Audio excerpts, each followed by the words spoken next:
Isang linggo muna kaming nagstay sa bahay ng Tito Sancho at Tita Atasha ko.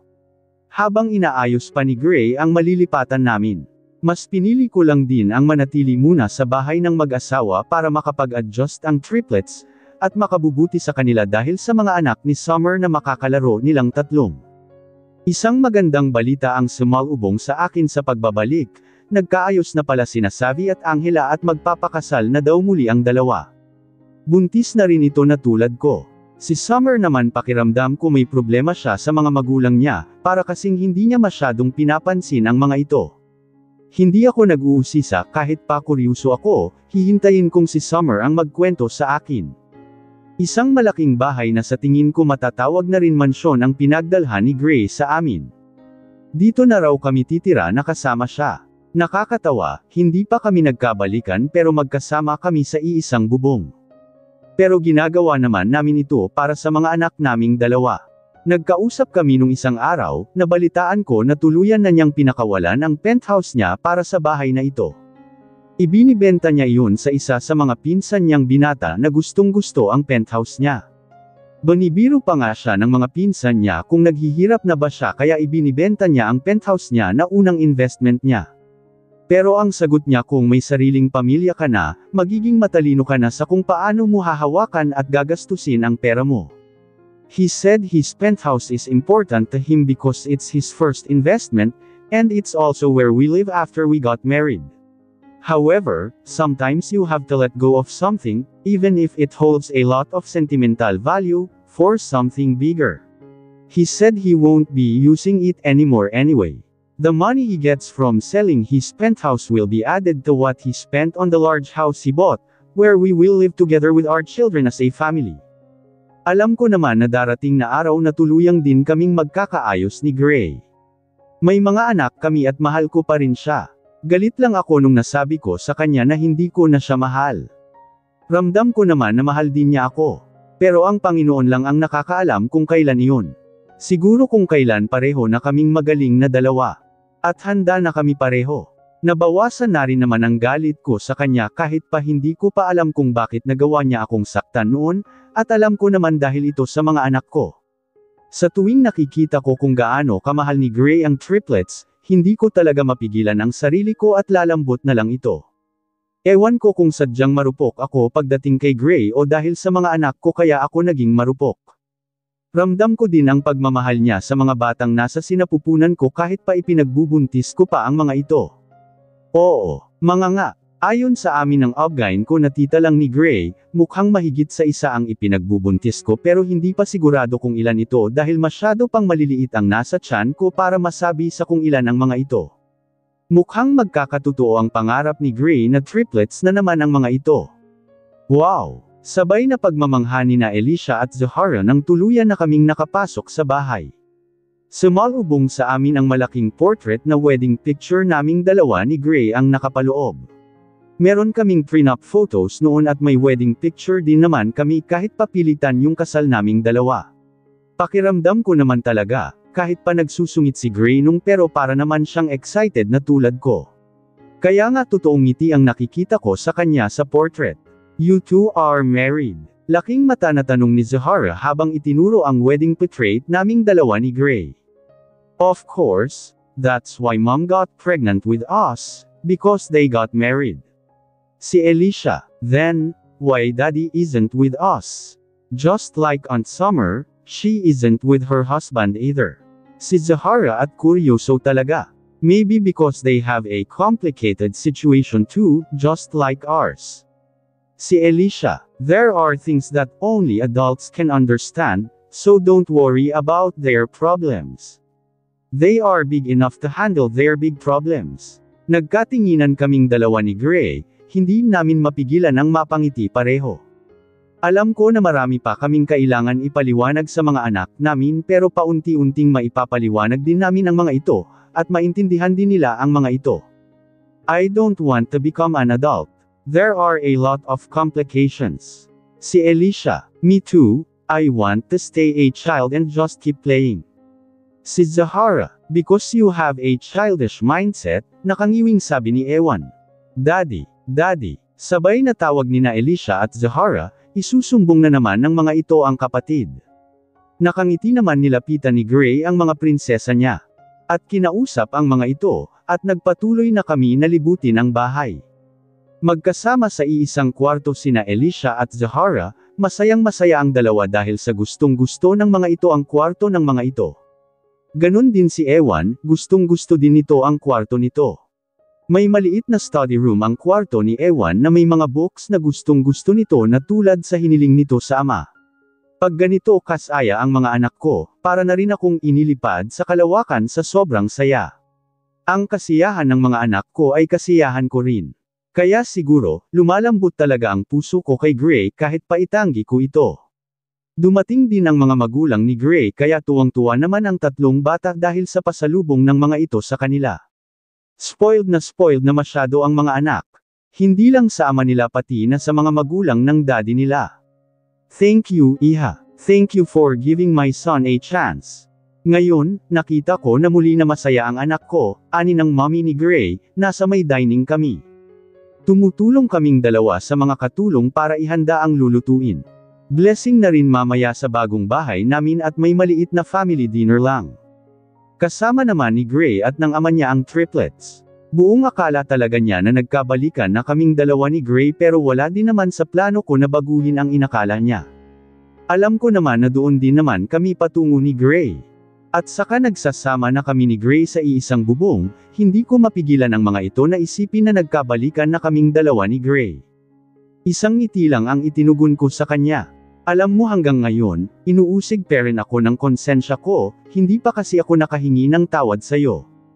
Kaya patawad Iha, ramdam ko ang sensiridad sa tinig niya. Wala naman po kayong kasalanan sa akin. Meron Iha, I'm sorry. Pero noon talaga, gumagawa ang anak ko ng paraan para hindi matuloy ang annulment niyong dalawa.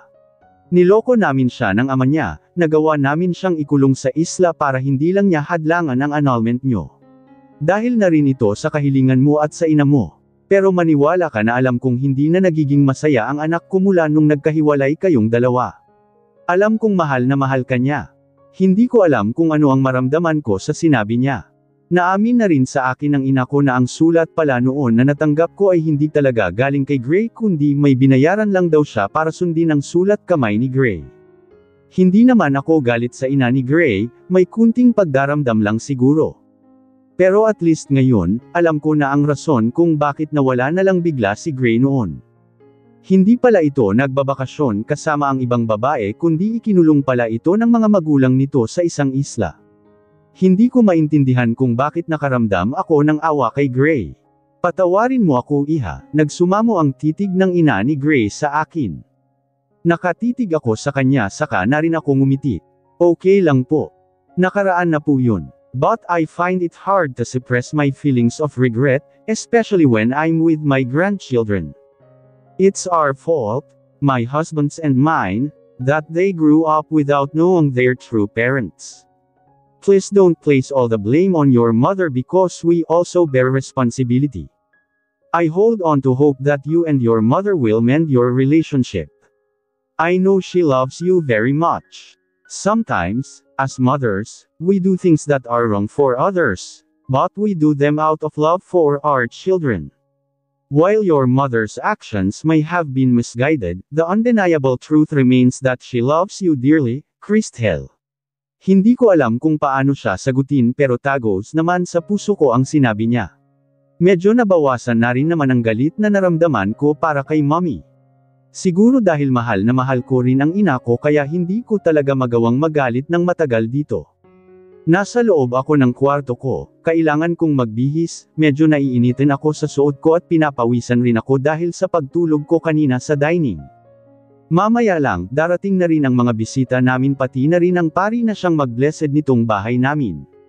Pagkatapos kong magbihis, napagpasyahan ko muna na pumunta sa veranda ng kwarto ko para tignan kung ano ang mga makikita ko dito. Kalsada lang ang makikita ko sa isang bahagi while makikita ko naman ang malaking hardin sa kabila, at ang malaking swimming pool. Talagang siniguro ni Gray na kasing ganda ang bahay na binili niya sa bahay ng mga pinsan niyang may asawa na rin. Nagpaurong ako bigla ng pagtingin ko sa kabila, sa may kalsada, may nakita akong isang lalaki na nakatayo sa ilalim ng isang poste, at kahit maliit lang siya sa paningin ko pero alam kong ang weird na lalaki ito. Nakatingin siya sa akin. Naramdaman ko na naman ang matinding kaba. Bakit nandito na naman siya? Ano ba talaga ang kailangan niya sa akin? Kinalma ko ang sarili ko, hindi ako dapat magpaapekto sa lalaki. Alam kong hindi niya ako magawang saktan. Sunod-sunod ang paglanghap ko ng hangin. Nang medyo kalmado na ako, agad akong umalis mula sa may veranda at napagpasyahan kong bumalik na sa baba. Naging successful naman ang house blessing namin at ang family dinner na inihanda ni Gray. Naging masaya naman ako at nakalimutan ko rin naman ang presensya ng weird ng lalaki. Hindi din naman nagtatagal ang mga bisita namin, agad din umalis ang mga ito. Nang nakauwi na ang lahat ng bisita, agad ko naman pinatulog ang triplets. Nasa may dining kaming dalawa ni Gray. Pumunta lang ako dito para uminom ng tubig, naabutan ko si Gray, may hawak siyang alak. Hindi daw siya naglalasing, iinom lang siya ng kunti para makatulog siya. Kaya pareho kaming napaupo at hindi namin mapigilan ang mag-usap ng kung ano't ano hanggang sa umabot ang usapan namin sa nangyari sa relasyon naming dalawa noon. Naalala ko ang sinabi ng mommy niya sa akin na may ginawa pala siyang paraan noon para mapigilan ang annulment naming dalawa pero hindi na siya nagtagumpay dahil sa dinala at ikinulong siya ng mga magulang niya sa isang isla. Naniniwala naman ako na mahal mo ako noon Gray pero bakit mo pinili na saktan ako? Bakit hindi mo man lang itinama ang inakala ko na nabuntis mo si Sophie? Alam mo ba na dahil sa inakala kong nabuntis mo si Sophie kaya napagpasyahan ko na hiwalayan ka at wag nang sabihin sa'yo ang tungkol sa pagbubuntis ko, ani ko sa kanya, hindi ko napigilan at napatulo na ang mga luha ko. Naninikip ang dibdib ko nang naalala ko ang nangyari pero hindi na ako galit sa kanya, kahit pa parang nanunumbat ako sa kanya. I'm sorry Christel, I don't know, naguguluhan ako ng panahon na yon, pakiramdam ko sisirain ko lang ang buhay mo. Hinahunting ako ng nakaraan noon. I can't fully commit to you dahil sa hindi pa ako masyadong magaling sa nangyayari sa nakaraan ko. I am so guilty, pakiramdam ko, masasaktan lang kita at masisira ko lang ang buhay mo kung mananatili ka sa akin. Ikinwento niya sa akin ang tungkol kay Sofia, at kung ano ang nangyari noon na dala-dala ng konsensya niya kahit pa nung ikinasal na kaming dalawa. Sinubukan naman daw niyang kalimutan ang nagawa niya kay Sofia pati ang pangako niya dito pero hinahunting talaga siya ng konsensya niya kahit hanggang sa pagtulog niya. Halos gabing-gabi daw siya binangungot, kaya pala may mga gabi na madyay gising na lang ako na parang may nangyayari sa kanya. Minsan ko siyang tinanong tungkol dito pero nagalit lang siya kaya hindi na ako nangingialam. I'm sorry baby, naduwag lang ako. Sana hindi ako naduwag. Hindi sana masira ang pamilya natin. Hindi sana kayo noalay sa akin ng mga anak natin sa loob ng 5 taon. I'm sorry, kasalanan ko lahat. Hindi na ako nagsasalita, tila may bamara sa lalamunan ko. Nag-iiyak lang ako, may luha na rin ang mga mata niya. Niyakap niya ako, hinayaan ko siya na yakapin ako. Ibinuhos ko ang mga luha ko sa dibdib niya. Hindi ito ang inaasahan ko. Ang inaasahan ko noon ay magkasagutan kaming dalawa, susumbatan ko siya, sasampalin ko siya bago ko sabihin sa kanya na hindi ko na siya matatanggap sa buhay ko. Hindi ko inaasahan na mag-iiyakan kaming dalawa at pareho kaming nasasaktan. Magkayakap lang kaming dalawa hanggang sa naging kalmado na kaming dalawa. Sabay kaming naglakad papunta sa kwarto naming dalawa. Hindi kami magkasama sa isang kwarto. Unang nadaanan namin ang kwarto ko, magpapalam na sana ako sa kanya dahil papasok na ako sa loob pero napatigil ako at nakaramdaman ko ng kakaiba, na parang nag-init ang pakiramdam ko dahil sa mainit na titig niya sa akin. Nagkakatitigan kaming dalawa, tila nag-uusap ang mga mata naming dalawa at ang mga ito lang ang nagkaintindihan. Napalunok ako. I miss you, Christel, pabulong niyang sabi na nagdulot ng masarap na kilabot sa akin. It's like an electric surge flowing through my veins, reviving the intense sensations I once felt in his presence. Memories stir, awakening a powerful longing that I know never really faded with time. Gray's arms enveloped my waist, their embrace reassuring and comforting. He gently turned me to meet his gaze, and our eyes locked in a silent exchange of unspoken emotions. As if guided by its own volition, my arm instinctively curled around Gray's neck, drawing us closer until our faces were mere inches apart.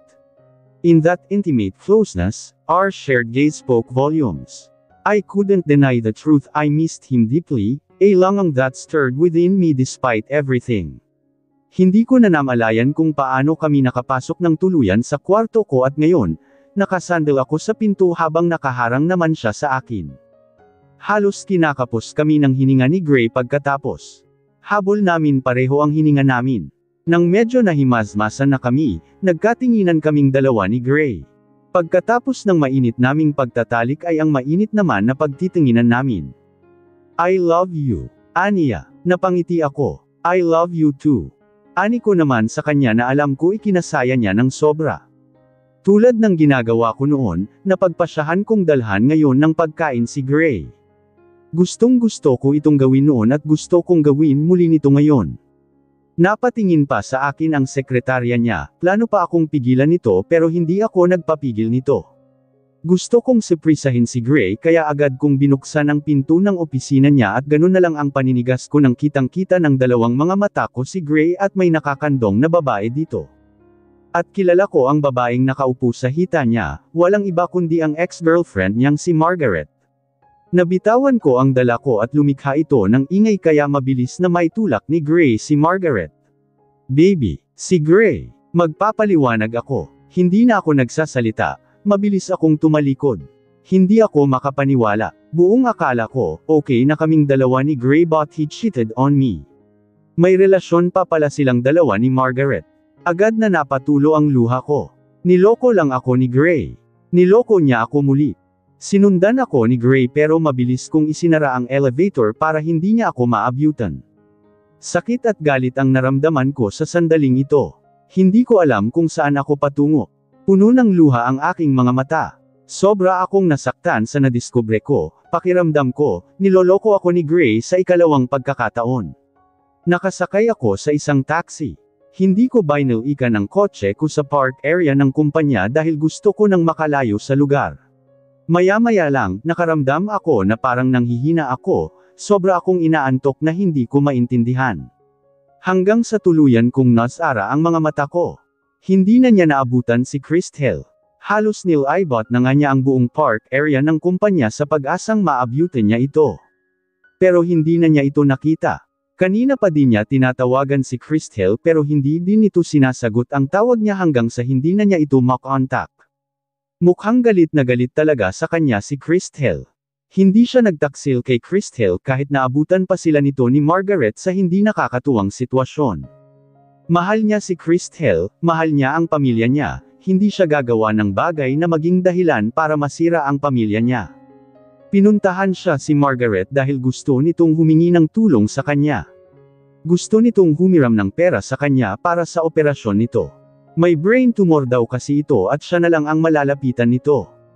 Bigla na lang nanakit ang ulo ni Margaret, tinulungan niya ito, natambo ito at medyo na out of balance din siya kaya napaupo siya at napaupo ito sa kondongan niya pero hindi sadya iyon at plano na sana niyang itayo ang babae nang nakita sila ni Christel. Sinundan niya si Christel para magpaliwanag dito pero hindi na niya ito naabutan sa elevator. Pababa ang isa pang elevator kaya sa hagdaan na lang siya dumaan para sundan si Christel sa park area pero wala na ito. Si Margaret naman ay inihabilin niya sa sekretarya niya, hindi niya alam kung ano na ang nangyari dito. Tumunog ang cellphone niya, sa pag-aakalang si Christel, agad niya itong sinagot na hindi man lamang tinignan kung sino ang tumawag. Baby let me ex. Boss. Napaurong siya, ang sekretarya lang pala niya ang tumawag. Tumikim siya. Bakit? Dinala po namin sa hospital ang bisita mo. The headache is severe, and she was vomiting blood, boss. Okay, just take care of her. Agad naman niya tinapos ang tawag. Napagpasyahan niyang pumunta sa kung sana nakaparada ang kotse niya. Kailangan niyang umuwi, kailangan niyang makausap agad si Christel. Pero napatigil siya sa paghakbang dahil parang kilala niya ang kotse na nakaparada malapit lang sa kotse niya at hindi siya nagkakamali. Ito ang kotse na ibinigay niya kay Christel. Kunot-noo siya. Hindi pa ba ito nakaalis ng kumpanya? Napagpasyahan niyang tawagan ang security na nasa exit ng kumpanya. I want to know if my wife left the company. Did she pass by the exit? Tanong niya sa exit security. Kahit annulled na ang kasal nilang dalawa ni Christelle pero wife pa rin ang pakilala niya dito sa mga empleyado ng kumpanya. Yes, boss. She's in hurry at sumakay siya ng taxi. Ang sagot naman ng security. Mukhang agad na umalis si Christelle at hindi na nito binalikan ang kotse nito. Nagpatuloy siya sa paghakbang, agad siyang pumasok sa kotse niya nang nakalapit na siya dito. At pinatakbo agad niya ito. Nang nakarating siya ng bahay, agad niyang hinanap si Christelle pero wala daw ito. Hindi pa daw ito bumabalik. Nasa may playground ang mga anak nila, hindi na niya pinuntahan ang mga ito at agad siyang umalis para hanapin si Christelle, hindi din niya ito makontak, kaya nag-alala siya ng sobra dito. I'm sorry of what happened Gray, kakausapin ko ang asawa mo, ako ang baalang magpapaliwanag sa kanya sa nangyari. Si Margaret, pinuntahan niya ito sandali para malaman kung ano ang kalagayan nito, nag-deposit din siya ng pera sa hospital kung saan ito naka-confine para sa operasyon nito. Hindi naman malaking pera ang hihiramin nito kaya napagpasyahan niyang tulungan ito. Itinuring na rin niya itong kaibigan. No, ako nakakausap sa asawa ko, Margaret. Anyway, ito na ang una't huling bisita ko sa'yo. Ayaw kong mag-isip pa ng kung ano't anong hindi maganda si Christelle tungkol sa atin. Kakausapin ko siya, ipapaliwanag ko sa kanya ang ginawa kong pagtulong sa'yo pero hanggang dito lang ang kaya kong ibigay na tulong. You can ask some of your close friends to take care of you. Ayaw kong magduda pa ang asawa ko kung pati yan ay gagawin ko pa sa'yo, walang pag-alinglangan na sabi niya dito. Ayaw niyang mag-expect ito. Alam naman niyang maliban sa mga kaibigan, masasabing mag-isa na lang sa buhay si Margaret. 3 taon na ang nakakalipas mula nung napagpasyahan nitong dito na manirahan sa Pilipinas kaya nga marunong na rin itong monologue. Alam niyang sinusubukan ni Margaret na dugtungan pa ang nakaraan nila pero iniiwasan niya ito. Kahit hindi niya alam noon kung babalik pa si Christelle, iniiwasan pa rin niya si Margaret. He didn't love her. He admits, he used her. Pero ginamit lang din naman siya nito. Hindi niya sinabi dito na ma-develop ito sa kanya. Pero hindi naman ito ang dahilan kaya na-discourage siya sa babae kundi ang ginawa nitong pagpapalaglag sa ipinagbubuntis nito. Kung ayaw nito na alagaan ang anak nila, pwede naman ibigay na lang nito sa kanya ang anak nila. Sigurado siyang willing ang ina niya na alagaan ang anak nilang dalawa ni Margaret kung hindi lang sana ito nagpalaglag. Salamat Gray. Mahal na mahal mo talaga siya. Tanong nito. Yes. I love her very much. Aniya, puno ng pagmamalaki at pag-ibig ang tinig niya. She's so lucky. Ani nito. No, I am the lucky one. He's an asshole pero kahit na ganito siya, Christelle still loved him and accepted him again in her life. Christelle's forgiveness and love is the selfless gift that she gave to him. Bakit nga siya ang minahal mo Gray at hindi ako? O kahit na ibang babae? Dahil hindi kayo si Christelle, nag-iisa lang siya. I was born and destined to love only one woman, and that woman is Christelle. If it's not her, then I would rather be alone. She constantly occupies my thoughts and owns my heart entirely. No matter where I go or what I do, she is always present within me, deeply embedded in my heart and soul, ang sinagot niya dito. Hindi na siya nagtagal, nagpaalam din siya agad kay Margaret, sinabihan naman niya ang sekretarya niya na i-check minsan ang kalagayan nito. Naka-received siya ng message kay Christelle na nagsasabing wag muna niya itong guluhin, kailangan daw nitong mapag-isa sandali kaya napagpasyahan na lang niyang bumalik sa kumpanya dahil may naiwan siyang trabaho.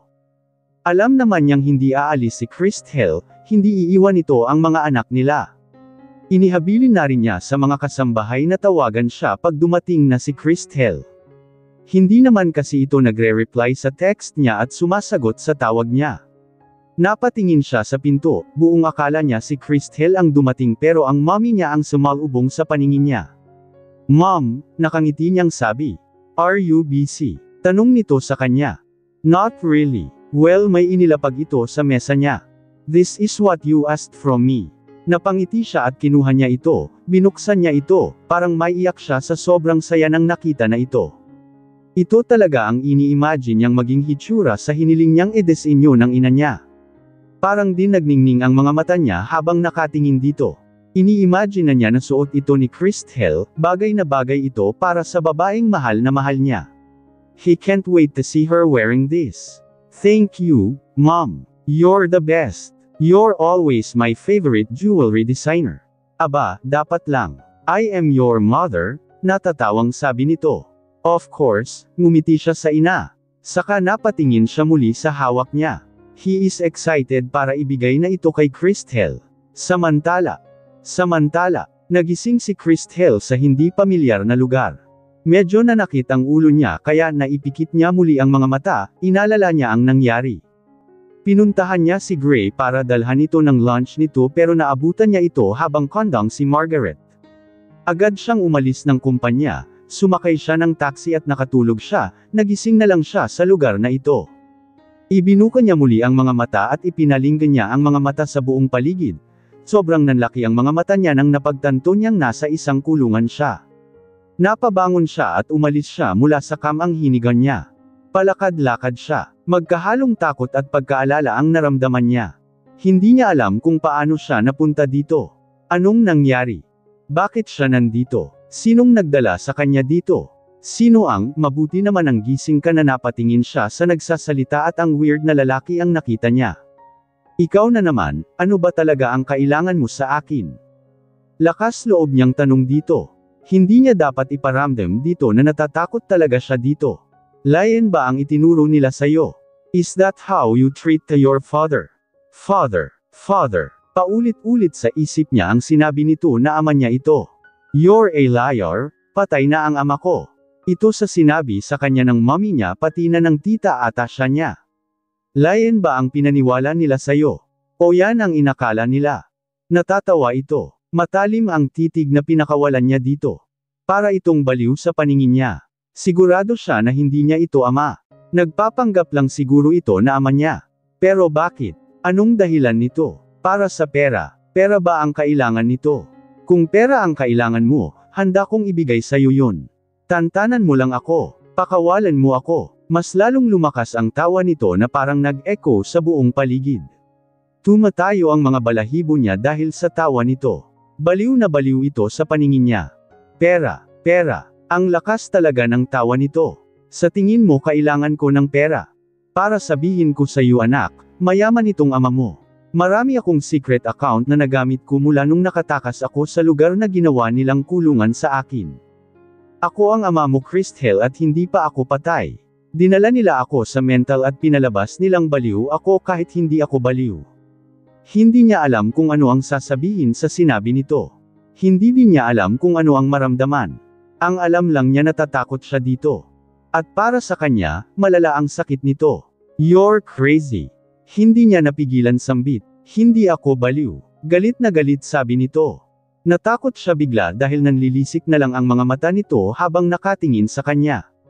Kung baliw ako, baliw ka din dahil galing ka sa akin. Huwag mo akong idamay sa kabaliwan mo. Hindi ako baliw na tulad mo. Hindi ako katulad mo. Baliw ka. Napataas ang boses nito kaya napaurong ang dila niya. Kinalma naman nito ang sarili. Fine. Sa isang tao lang naman ako baliw na tulad mo. Like father, like daughter. At gusto mong malaman kung gaano ako kabaliw, ipaparinig ko sa'yo. Ipinakita nito sa kanya ang cellphone niya na hawak nito. Anong gagawin mo dyan? Relax anak. May tatawagan lang ako. Sinong tatawagan mo? Hindi na ito sumagot, tila may hinahanap ito sa cellphone niya. Maya-maya lang, nakita na nito ang hinahanap na sa tingin niya kontak ng isang tao, may tinawagan ito na gamit ang cellphone niya. Hello Denise, ang mommy niya ang tinawagan nito, nakalimutan mo na ba ako Denise? Hindi mo na naalala ang boses ko, tumahimik ka Denise kung gusto mo pang makita ang anak natin. He paused na parang nakikinig sa kabilang linya, nakatingin lang siya dito. Isa lang naman ang kailangan ko Denise. Dalhin mo sa akin si Atasha kapalit kay Christelle. And this conversation is between only us. Kung hindi ka susunod sa akin, gagawin ko kay Christelle ang ginawa ko sa kapatid ko. I will burn her alive, Denise. Anong kailangan mo kay Tita Atasha? Tanong ko agad sa lalaking weird. Kahit pa sinasabi niya sa akin na ama ko siya pero hindi ko siya kikilalanan na ama. Naniniwala ako na ang isang ama ay gagawin ang lahat para sa ikakabuti ng anak nila, at hindi ito ang ginawa niya sa akin. Kaya hindi ko siya ituturing bilang ama ko. Wala naman akong gagawin masama sa kanya. Babawiin ko lang siya mula sa Montreal na yun. Alam ko naman na hindi niya mahal ang Montreal na yun, napipilitan lang siya na sumama sa lalaking iyon dahil pinalalabas ng lalaking iyon na baliw ako. Baby pa lang si Atasha ay inaalagaan ko na siya. Alam kong para siya sa akin, inihabilin siya ng ama niya sa akin. Pero sinira kaming dalawa ng Sancho Montreal na yun, at babawiin ko lang si Atasha mula dito.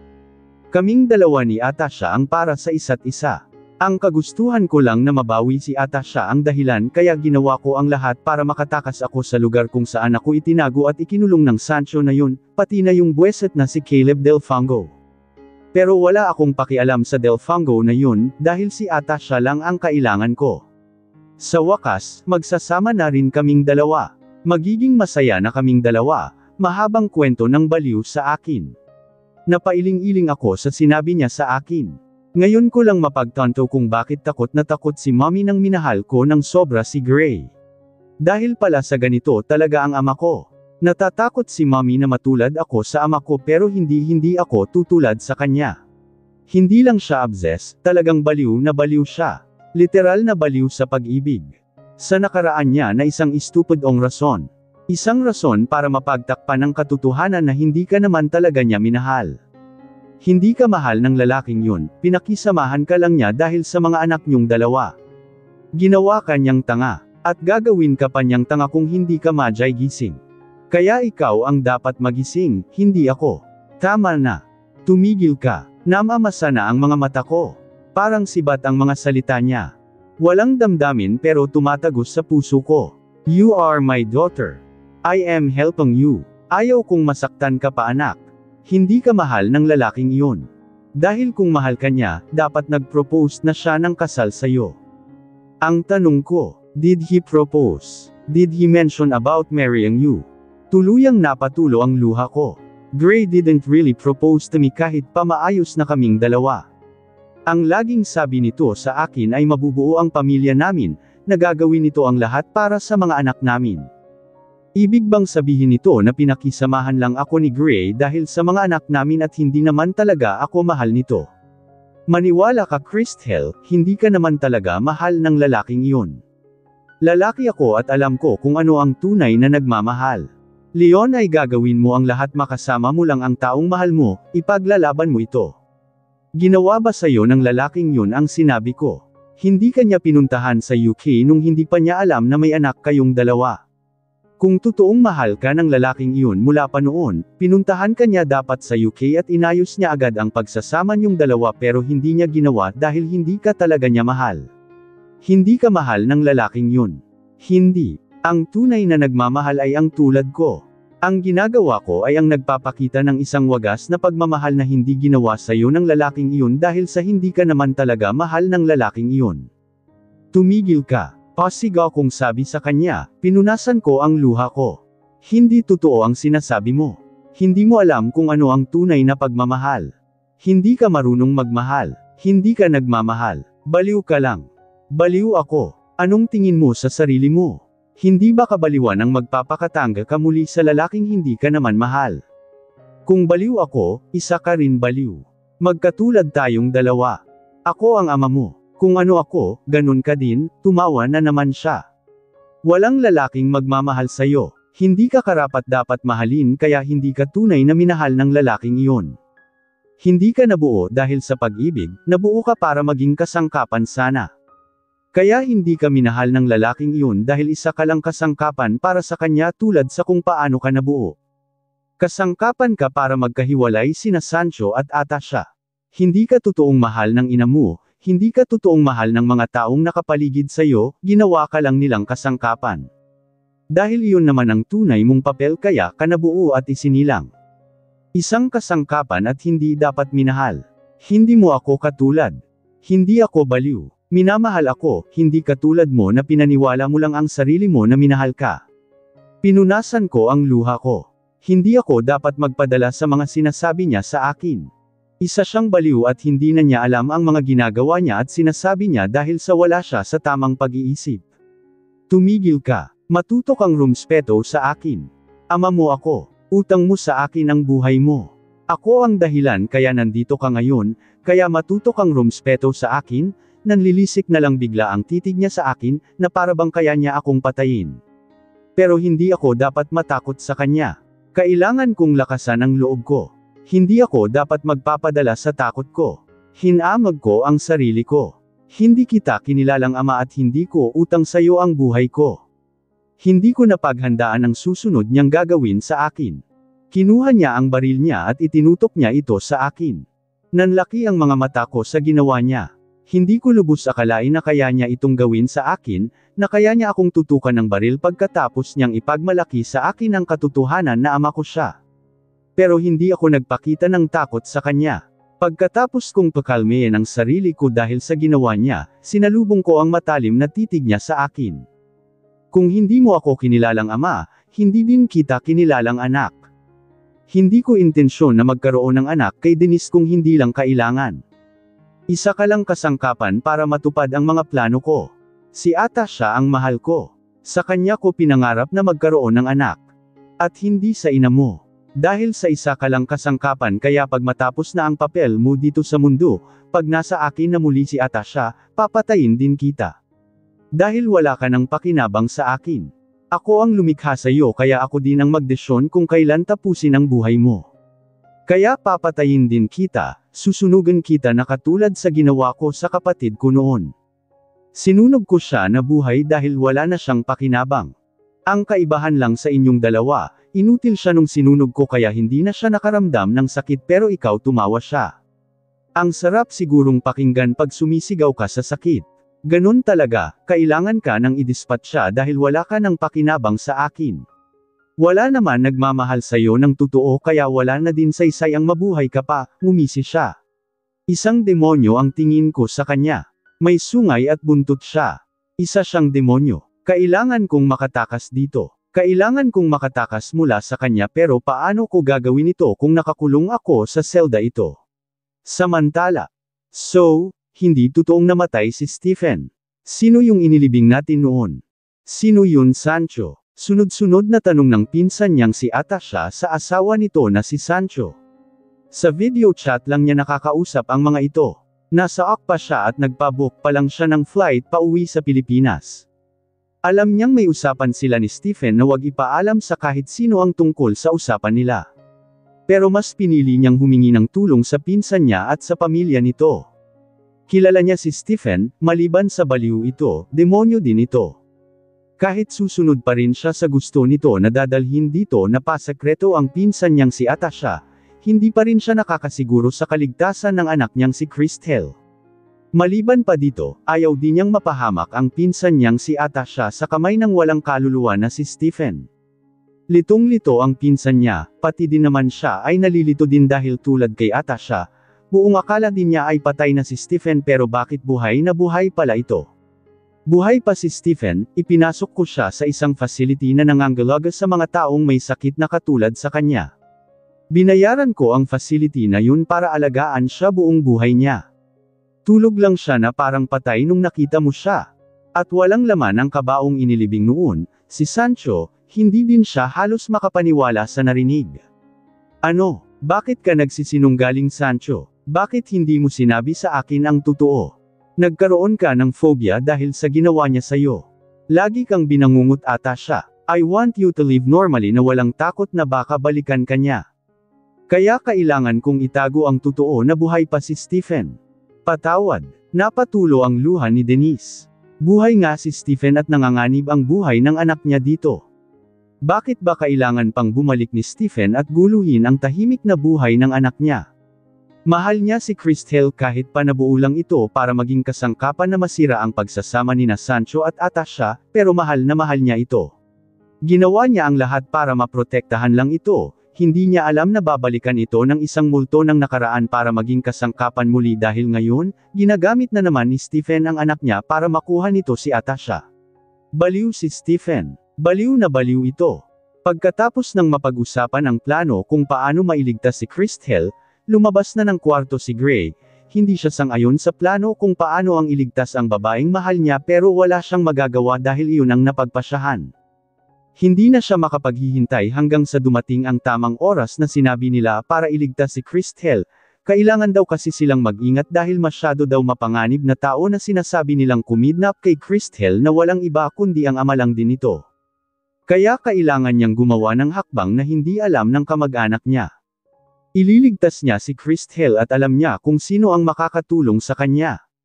Hello, I need your help. It's about Christel, she was kidnapped and I know you're the only one who can help me. Aniya sa kabilang linya. Pagkatapos ng isang oras, hindi ko na makontakt ang cellphone niya. The last text that I received from him was yesterday.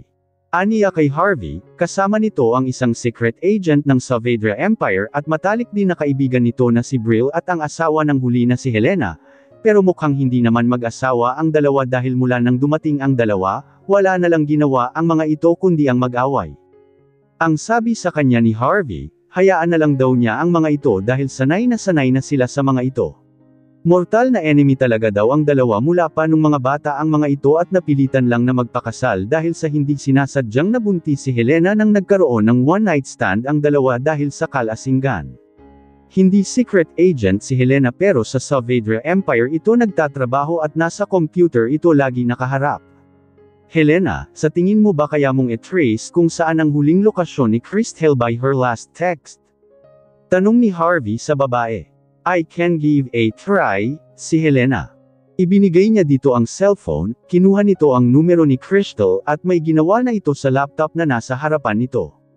May iba't ibang binuksan ito na website na alam niyang mga tulad lang nito na hacker ang kayang gawin ang ganitong bagay.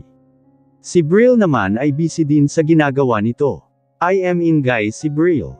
Napalapit silang dalawa ni Harvey kay Brill, napasok na nito ang CCTV ng lugar mula nang sumakay ng taxi si Christel. Kitang-kita niya ang pagsakay ng taxi ni Christel, umiiyak ito. At alam niyang kaya ito umiiyak ay dahil sa kanya, inakala kasi nito na pinagtaksilan niya ito na hindi niya magagawa dito. Gamit ang mga CCTV, sinundan ni Brill ang taxi na sinakyan ni Christel. Medyo malayo na ang nilakbay ng taxi pero hindi pa rin bumaba si Christel mula dito. Hanggang sa lumiko ito sa isang makitid na daan. Hanggang dito na lang ang kaya kong sundan. Isang liblib ang nilikuan ng taxi at walang CCTV sa lugar. Si Brill. So, her kidnapper which what you said is the real father of Christel was the one who drove the taxi na sinakyan niya. Si Harvey, ito din ang naisip niya. But at least guys, we have now a clue sa possible place kung sana dinala ng kidnapper si Christel, si Brill. Sumang-ayon naman sila sa sinabi nito. I got it, ani ni Helena. Napatingin naman sila sa laptop nito. The last text that you received was somewhere in this place. Walang mga bahay o kahit ano sa lugar na ito, maliban lamang sa isang inabandona lighthouse na ito. She zoomed the place at may lighthouse nga. This lighthouse was abandoned mula nung namatay ang nagpatayo nito at wala nang kamag-anak na natira dito sa Pilipinas. Medyo peligro din ang kinatirikan ng lighthouse dahil sa nakaharap talaga ito sa malaking bangin na diretso dagat, malalaki ang alon sa dagat. Pinasara talaga ito ng gobyerno dahil sa hindi ito pasok sa construction standard. Hindi man pasok sa standard ito pero unique ang lighthouse na ito, may iba't ibang floor ito na may maraming rooms, may mga kulungan daw ito. Pero parang kastilyo daw talaga ito, sinasabi lang na lighthouse dahil sa malaking ilaw sa ibabaw nito at lighthouse din naman ang tawag ng may-ari nito. You know what the road na nilikuan ng taxi was leading that lighthouse. Si Brill, so, there is possibility that Christel was in that lighthouse, na dyan siya dinala ng ama niya. Tanong niya, it's possible bro, si Harvey, but there's one way to find out. Ang puntahan ng lighthouse na yan. Gamit ang isang itim na van na may special na features dahil pagmamay-ari ito ng Saavedra Empire, magkasama silang pumunta sa lugar kung saan pinaghihinalaan nilang pinagdalhan ng ama ni Christel dito. Pinaroda nila ang sasakyan sa isang tagong lugar.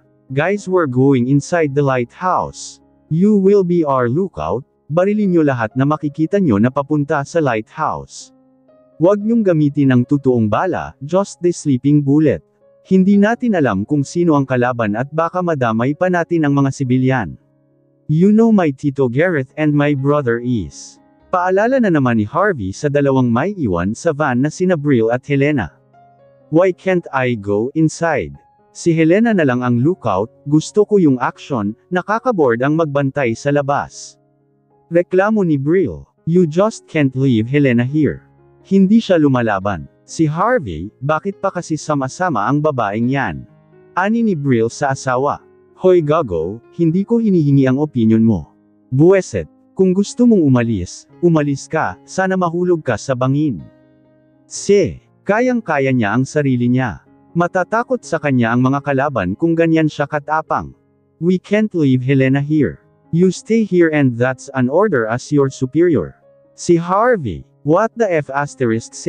Si Brill, bakit hindi na lang ako ang sumama sa'yo na pumasok? I am more capable than Mr. Montreal. Siya na lang ang magbabantay sa babaeng ito. Asawa ko ang kinidnap gago. Naiirite niyang sabi. I was just concerned of you bro, you are not trained like the way we, bakit hindi mo subukan tumakbo at tatargetin kita para makita mong asintado din ako at marunong din akong makipaglaban.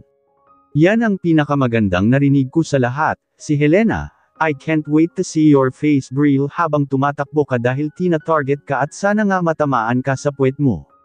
Natatawang sabi ni Helena, baka sakaling gumaling ka sa almoranas mo. Hindi nila mapigilan ang mahinang mapatawa ni Harvey, pero hindi ibig sabihin nito na masaya na siya, nag-alala pa rin siya kay Crystal kaya kailangan niya din pumasok sa loob. After 15 minutes kung hindi parent kami nakalabas ni Gray, tumawag kayo ng backup. Kahit pa walang nagbabantay na mga kalaban sa labas, it's still not safe, hindi natin alam kung ano ang mga naghihintay sa amin sa loob. Kung walang mga kalaban sa loob, mag-ingat pa rin kayo dahil matagal na itong inabandona at sigurado ako na maraming multo sa loob. Ayon sa sabi-sabi, may mga white lady daw sa loob at kung ano-ano pang basta, mag-ingat kayo. Si Helena, nakakahiya ka. Paano ka ba napasok sa Saavedra Empire?